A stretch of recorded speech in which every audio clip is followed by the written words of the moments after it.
Hello, beer tubers, and welcome to another beer review with me, Peter, the master of hobbits. Today, checking out another beer that I got from Beerjum, part of their big release of American beers they did not too long ago. And this is another beer from Hudson Valley.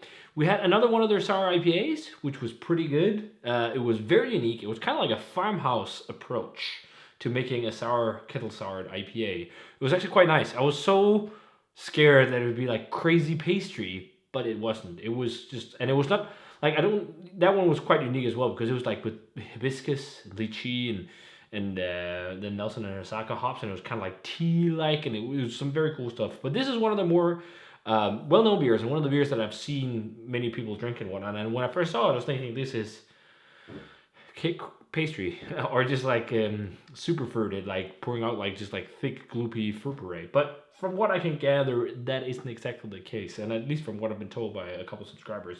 This is one of the more famous beers from Hudson Valley, and this is Eveningland, a sour double IPA. Thanks out to Beerjum for this one. This was, they sent this over with pretty much, I think, almost all of the Hudson Valley beers that they released. So yeah, very famous brewery. If you guys haven't heard of them, they make some cool stuff, and mainly sour IPAs and farmhouse ales and whatnot. So I love the artwork on this one. This is some of the best artwork in beer. To be honest, like it is so unique and stands out. Like there's so much artwork nowadays in beer, and a lot of the artwork is the same, but this is like their style is so defined, and this reminds me almost of like Children of Mana, if you guys know that video games, something like that, or it has like a slight manga-esque vibe to it, almost like throwbacks to Miyazaki or something like that, which is, the anime movies, but Studio Ghibli. It just looks amazing. So, yeah, this will be fun to try again. This is one of the more famous beers. They've done quite a few times. It's I think the last time they did it was in August, so I'm guessing this is the August batch. This double IPA is made with raw wheat, malted oats, milk sugar, aka lactose, blackberries, and on top with Citra and Osaka. So with these kind of beers, I'm like, the other one wasn't like crazy intense on hop character. We'll see about this one also because of the age. I think the big thing will be the blackberries, and also just judging by the color, but pours out a very, very, very purple red kind of color. It's pretty damn beautiful. Like what I also love, it's not like one of these. A lot of these crazy super fruited beers have those weird filmy like head. If I just do this, like you can see how pink and beautiful the head on this beer is. I'll pour it a little bit more in. Well, you can see it in the layover shots anyways, but it looks awesome. Like, look at that. So fluffy and pink. Dark pink. It looks very nice. Let's check out the aroma on this one. Okay, that smells pretty good. So, the thing is, like, it doesn't seem like pastry and crazy. Again, it's almost like a farmhousey approach, but this one is more towards like a heavily fruited kettle sour. It's like, it's really intense on it. It's almost throwing me back to the Mama's cobbler thing from Evil Twin. What was it called? Blackberry cobbler thing. And I think that was a bit too much. This smells quite a lot more imbalanced. Like, there is a little bit of sweetness, but what that sweetness from the lactose does with the sourness and the blackberry, it's just like smells like really fruity to me. Blackberry yogurt, like really fresh blackberry yogurt. Or if you take like Greek yogurt and you mix in like a blackberry compote or blackberry marmalade or something like that, because it has like that singy fresh sourness with blackberries. It smells really good. Again, I'm not really getting any trace of Citra and Osaka. Maybe I can, because I know it's in there, I can see some sweet citrus vibes, but like the big thing is just the fruit. Yeah, and it's like, it's pretty straightforward. It's not like that there's a lot of,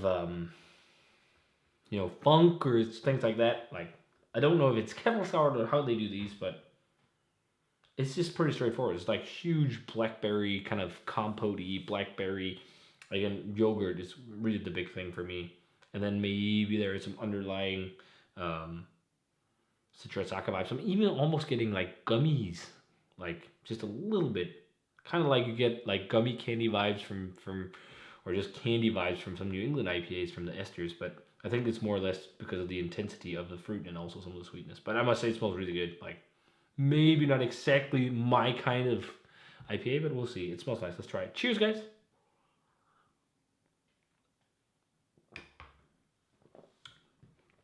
Yeah, that's pretty tasty. But, like, I'm not, like, fired up about it. I think a lot of people might like, it has really high ratings, and it's really nice. One of the big things I really like is that it's sour, and it's definitely, you know, it's got a nice lingering sourness. It's not too much, but it's sharp, but it cuts quite quickly. Like, the aftertaste is more like of the dry. That's also a big thing. It's not crazy sweet. It's freaking dry. It's a nice, dry, like, tannic finish, actually. It is actually really good. Like, yeah, it's just as the beer went down, it's like I almost changed my mind from the first sip till it just went down and you're sitting with the aftertaste. I'm actually really digging the tannic structure. It's almost like grapey to some extent, like a really dense, fruity red grape kind of thing. Almost, I don't know, Cabernet or something, because it's also slightly spicy.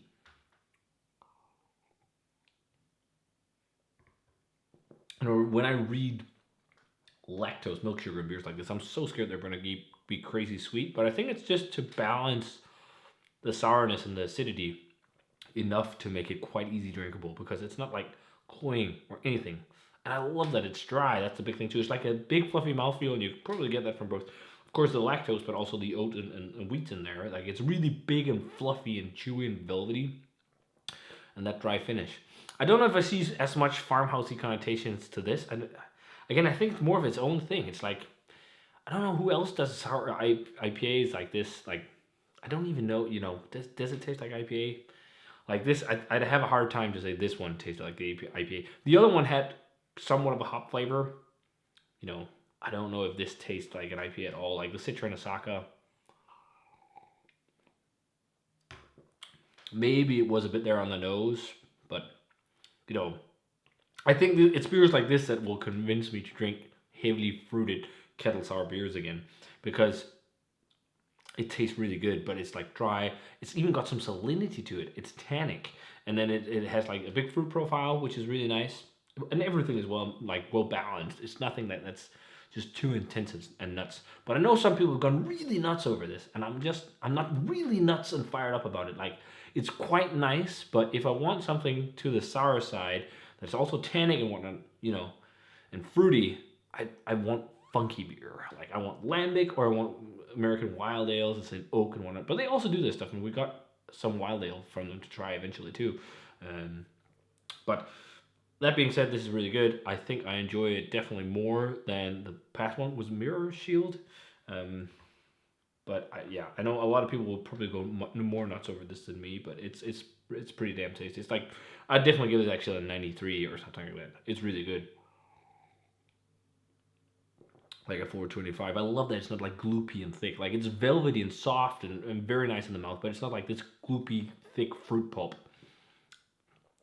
And there is like a wheaty, like, you can sense that this is, I don't know if you can per se sense, again, you can't sense it's IPA, but there is like a fluffy kind of doughy wheatiness to it, but it's super light. Like, there is beeriness about this.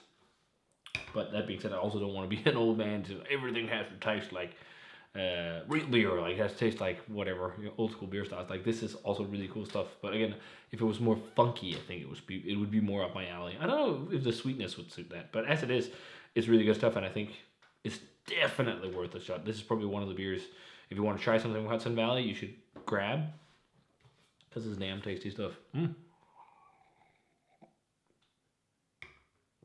It's so fluffy, like so silky in the mouthfeel. That's really nice. So yeah, if you guys had Eveningland from Hudson Valley, let me know what you thought of it. Very, very nice stuff. Thanks a ton to Beer Jump for the beer.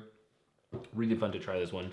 And we got two more sour IPAs from them, and then we also got the farmhouse ale as well to try. So we'll get into them soon enough. So if you guys had this one, let me know. As always, remember to comment, subscribe, check out the Facebook fan page and Twitter and Instagram. Give this video a thumbs up if you enjoyed it, and ring the bell for future notifications about videos. And I'm going to say cheers in some pretty damn cool sour IPA. And see you guys in another beer review.